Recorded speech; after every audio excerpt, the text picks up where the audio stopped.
There are three things I point out just to remind people, ways to help get the gospel out there, to get to know people. Three things. First of all, be intentional about relationships. Look for opportunities to get to meet people. Every conversation doesn't have to turn into a spiritual talk, Right. but just be friendly and look for commonalities, that type of thing. Second thing is figure out how to bring up spiritual topics when the time is appropriate. And then the third thing is, once you get there, know what the message is. What is it you're trying to communicate with them? Hey there, it's Faith Talk Today. I'm Rick Probst. Welcome to another amazing show. Hope you're having a great weekend, a fabulous Atlanta weekend. Speaking of fabulous, this guy's been on with us for years, Glenn Pearson. He's an author, speaker. He's a fine specimen of a man. Look at him if you're watching. Well, what can I say? He look at it. Doesn't he look like he's 30? Well, he's not. We won't tell you how old he is, but he's not 30, but he looks it. California native, and this is my favorite description of Glenn, discipler. We're going to talk about how he disciples folks and demystifying evangelism. He does it oh so well. We'll talk about that in a second and find out what he's been up to. And does he say dude since he lives in California? Of course. We'll It's a requirement. See. Of course he does. Hey, before we get into Glenn, thank you so much for downloading our podcast. Hey, after we're done with this show, you can download this one. And I know you want to because you've been doing it. It's crazy town what you guys are doing. You're watching it. You're listening to it. In fact, the numbers, I thought when I heard the numbers, they must be talking about somebody else. So it's obviously not the host, and that's okay with me. It's about the guests. So thank you so much. Wherever you get your podcasts, continue to download them, or you can go to faithtalkatlanta.com. All right, one of my favorites. He is a wealth of not only knowledge and wisdom, but practicality in the things that he speaks. And he's not a simple man. He's very, very intelligent, very smart guy. Glenn, it's good to see you. Thank you for emailing us and reminding us that you're still on the planet, even though you're on the West Coast. And you do say no longer in Atlanta. We were there for 27 years, and we moved out to a small mountain town in Southern California about a year and a half ago to be with the kids and grandkids. Good for you. I love the pictures. Keep them going. Keep them posted on Facebook. All right. I mentioned that Glenn demystifies evangelism, and I know we've talked about evangelism a number of times, and I do want to talk about that. Let me bring this up before I forget it. His testimony was printed by Christianity Today a year ago. You probably could get that easy. Just go to christianitytoday.com or something, right, and see if you can find it. Glenn Pearson. All right, let's catch up real quickly. What you've been up to? I know you're discipling. You're in a different state, but you're the same guy. You're going to be discipling somebody. Sure. How's it going for you? Yeah, one of the things I've been doing, I've been spending a lot of time at the gym and putting into practice what I talk about demystifying evangelism. And there are three, I have a talk that I give by that name, and there are three things I point out just to remind people, ways to help get the gospel out there, to get to know people. Three things. First of all, be intentional about relationships. Look for opportunities to get to meet people. Every conversation doesn't have to turn into a spiritual talk, Right. but just be friendly and look for commonalities, that type of thing. Second thing is figure out how to bring up spiritual topics when the time is appropriate. And then the third thing is, once you get there, know what the message is. What is it you're trying to communicate with them? Now, you not only talk about it, write it, wind you up, and it just comes out of you. You actually do it. Yep. And remind me, because I read the email and I have a terrible habit of skimming emails very quickly. But it seems to me that in the gym, you've gotten three connections where one person, you're really kind of discipling him. Yep. And the other two, you're in that direction and they're really open. So is that true? Yeah, it's actually more than that, because there's a whole continuum. What you're referring to, there's one guy back in November, I saw a guy on one of the leg machines, and, I just make a point to chat it up, just, find something complimentary to say about the guy an exercise or ask a question. Oh, how's that working for you? How often you come in, that type of thing. Yeah. And I have no idea how this even came up, but we ended up talking about spiritual things. I forgot the transition I used, but it turns out he was from a Jehovah's Witness background, not really bought into it, but was interested in Jesus and finding out more about, how he could make a difference in his life. Turned out it happened to be a Wednesday, and I don't normally do this. This is pretty bold, but I said, hey, listen, we got a men's group that meets tonight, and our church is only, a couple of miles from there. And I said, why don't you come meet a bunch of other guys? And lo and behold, the guy shows up. Wow. And about a month later, he finally understood what the gospel's all about.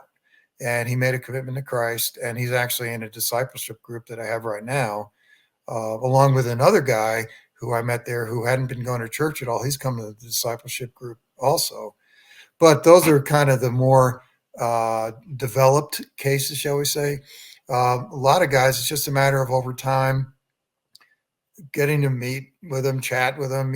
Eventually, if I feel it's appropriate, I'll say, hey, let's get together for coffee or lunch or something like that. And in the course of the conversations, kind of feel out where they're coming from spiritually. And, as I say, follow the process to help them begin to see what Jesus can do in their lives. Glenn Pearson, author, speaker, discipler. You can go to Christianity Today and find out how you can read his testimony. It's in there. It's a fascinating testimony. It's actually the April 2023 edition. Okay. So look for that one. And if you're you can go to glennpearson.co. It's not com. .com is .co. And we say that because a lot of people can get confused, and we don't want you to be. Glenn with 2 N's, Pearson.co. Yeah, I wrote down actually the be intentional about relationship. I love number 2, how to turn the conversation. I got to be frank with you. I can do this, and I've done it, but I'm sometimes it's not a pretty picture. It's very clunky. If it happens, it happens, of course. Right. But that the focus is the relationship. Exactly. And then in that relationship, the former Jehovah's Witness guy, he's raised in Jehovah's Witness, he's in the discipleship because you have a relationship with him. Exactly. The Holy Spirit didn't pick him up and just drop him into the room. Right. And so you were intentional, and you segued. How do you do that? Well, part of the process is just getting to know what the person is like, what they're coming from. Maybe they've said some things that tip you off as to some issues they're dealing with. And if they trust you, and every situation is different. One of the things I do is if we're having lunch or something like that, a really natural question is to say, after you find out where they grew up and what they do for a job and all that, say, well, did you grow up in the church at all? And if you do that in a very natural way, not like, oh, did you go to church? That type of thing. It doesn't have to be clunky. Yeah. So it's based on what you learn about somebody, and key off on that. Love that. Glenn Pearson. Go to glennpearson.co. All right. The third one. I love these 3, Glenn. This third one, once you get to the spiritual discussion, know what your message is. Is that kind of like your elevator speech? You know what you're going to say before you get the elevator door opens on the 8th floor. To an extent, yes, but I think even more important, it's a matter of what are you trying to get them to understand. And one of the challenges we have as Christians is that people get confused as to what it means to be a Christian. So they think, oh, well, you're trying to get me to start going to church, or, I need to stop drinking, or whatever it is. And those are all factors in the equation. But the real message is, where do you stand in your understanding of who Jesus is and what he can do in your life? So it's sort of the elevator pitch that you're going towards. But again, each one is going to be tailored a little differently based on what you know of the other person. Glenn Pearson with us, author, speaker, discipler. And you can check out, he also plays the harp, which that was years ago. He was on the show. Right. He played the harp. Good stuff. He's really good. As in harmonica, not the one. Yeah, no, not like the harp, like some people.